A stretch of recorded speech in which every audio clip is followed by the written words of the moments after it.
राधे जय जय श्री राधे जय जय श्री राधे। बोले बाल कृष्ण लाल की, श्री भागवत भगवान की, श्री सुखदेव जी महाराज की जय, श्री गोवर्धन नाथ की जय, सियापति रामचंद्र भगवान की, श्री शंकर भगवान की जय, श्री हनुमंत लाल की जय, श्री सद्गुरुदेव भगवान की, सब संतन की जय, सब भगतन की जय। जय जय श्री राधे जय जय श्री राधे श्याम।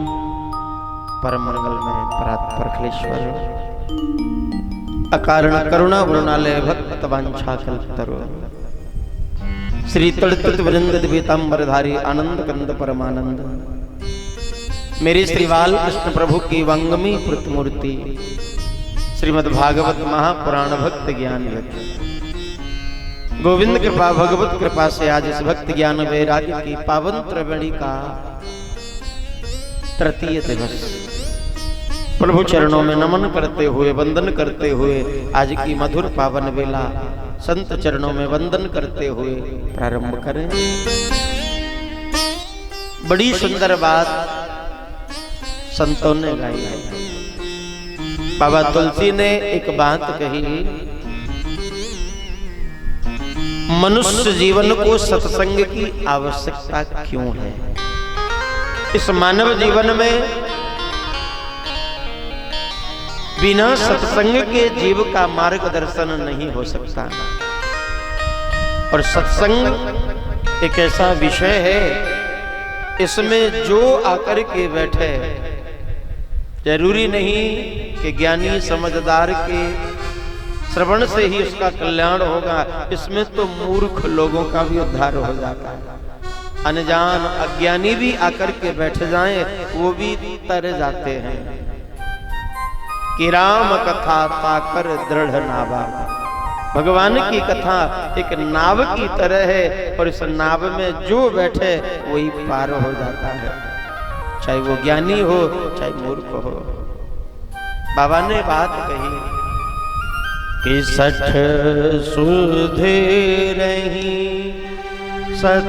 सत्संगति पाई, सठ सुधे रही सत्संगति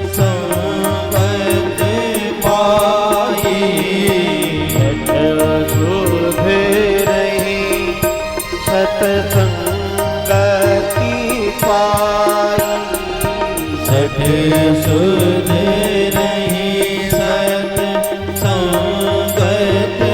पाई, पारस परस सुधा तो सुहाई, पारस परस सुधा सुहाई, बिनु सत्संग विवेक न होई, बिनु सत्संग विवेक न होई, बिनु सत्संग विवेक न होई, बिनु सत्संग विवेक न होई, राम कृपा बिनु सुलभ न सोई, राम कृपा बिनु सुलभ न सोई, राम कृपा बिनु सुलभ न सोई। सत्संग की बड़ी महिमा है कि सुनी सत्संग की महिमा सिद्ध आदि पुरुषों से। मीरा जी एक बार अपनी माँ से कहती हैं, माँ ने कहा कि बेटी मीरा, हमारे नगर में कोई महात्मा आए हैं सत्संग करने के लिए, यदि तुम्हारा भी मन हो तो चलो। मीरा जी कहते हैं, माँ मैंने बहुत सुना सत्संग का नाम, सत्संग की महिमा मैंने बहुत सुनी है कि सुनी सत्संग की महिमा सिद्ध आदि पुरुषों से होती है, इसकी पुष्टि रामायण आदि ग्रंथों से। मुझे भी ले चलो जननी उसी निश्चय अभंगा में, तर गए जहां लाखों पापी, नहाकर सत्संग रूपी गंगा में। सत्संग को गंगा की भी उपमा दी गई है। ये सत्संग गंगा के समान है। भगवान की कथा गंगा की तरह जीव को पवित्र करती है। हमारे संसार में दो प्रकार की गंगाएं हैं। एक हरिद्वार धाम में जो बह रही है जल के रूप में वो गंगा, और एक भगवान की वाणी से प्रकट हुई भगवान की कथा ज्ञान गंगा। लेकिन दोनों में भेद बहुत है। जीव जब पाप का अनुभव करता है कि बहुत पाप बन गए हैं, चलो अब तो गंगा नहा आना, गंगा जी में जाकर के स्नान करना चाहिए। तो लोग जाते हैं हरिद्वार, हर हर गंगे कह कह के गंगा जी में डुबकी लगाते हैं, गंगा नहाते हैं, अपने आप को पवित्र करते हैं, दिव्य करते हैं। हरिद्वार की गंगा जीव के पाप ताप संताप धोती है, ये सत्य बात है। लेकिन एक बात है, ये गंगा उसी के पाप धोएगी जो चल करके गंगा के पास जाएगा। हरिद्वार की गंगा से जीव पावन तो होता है, पर पावन वही होगा जो चलकर हरिद्वार जाएगा। लेकिन भगवान की कथा गंगा, भगवान की ज्ञान गंगा इतनी दिव्य है, बोले किसी व्यक्ति को चलकर जाने की जरूरत नहीं है। बोले जिसके ऊपर कृपा करनी होती है ना, संत ब्राह्मण वहीं आकर के उसके आंगन में आकर के और कथा सुना करके उसको पावन कर देते हैं। वो गंगा जाने से डुबकी लगाने से पवित्र करेगी, लेकिन ये गंगा स्वयं आकर के पवित्र करती है। सकल लोक जग पावनी गंगा, पूरे लोक कल्याण के निमित्त बनी है ये भागवत गंगा, कथा गंगा। तो ऐसी सत्संग की बड़ी महिमा, सठ सुध रही सत्संगत पाई। बाबा कहते मूर्ख व्यक्ति भी इसमें आकर के बैठे तो पार हो जाता है, तो तर जाता है। सत्संग का स्वरूप कैसा है? बोले जैसे पारस मणि कि पारस अंग परसने से लोहा कंचन बन जाता है, ऐसे ही अच्छी संगत पाकर नीच ऊंच पद पाता है। पारस मणि होती है, उसका स्वभाव होता है कि मणि को कैसे भी लोहे से स्पर्श कराओ वो लोहा स्वर्ण बन जाता है, सोना कंचन बन जाता है। मणि के मन में कोई भेद नहीं है। मणि सोना बनाने से पहले पूछती नहीं है कि ये लोहा कैसा है, शुद्ध है कि अशुद्ध है,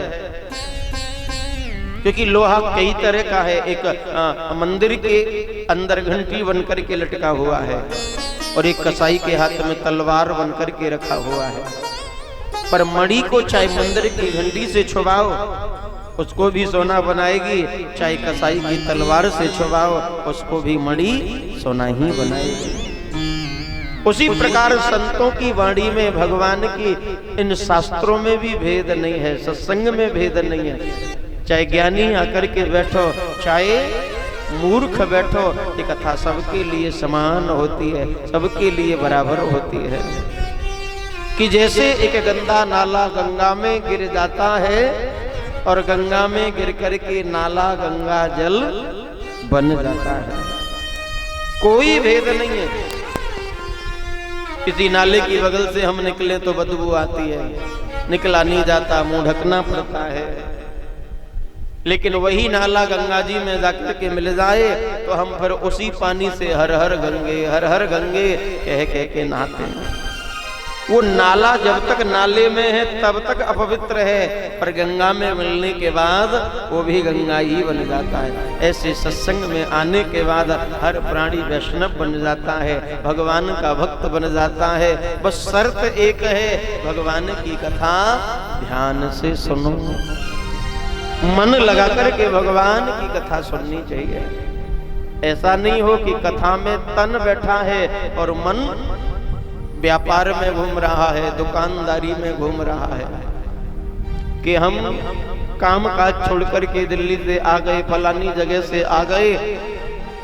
अब काम कैसा चल रहा होगा, व्यापार कैसा चल रहा होगा, तो इस चीज का विशेष ध्यान देना चाहिए। जहां तन है मन भी वहीं लगना चाहिए। हम कहाँ बैठे, किस स्थान पर बैठे।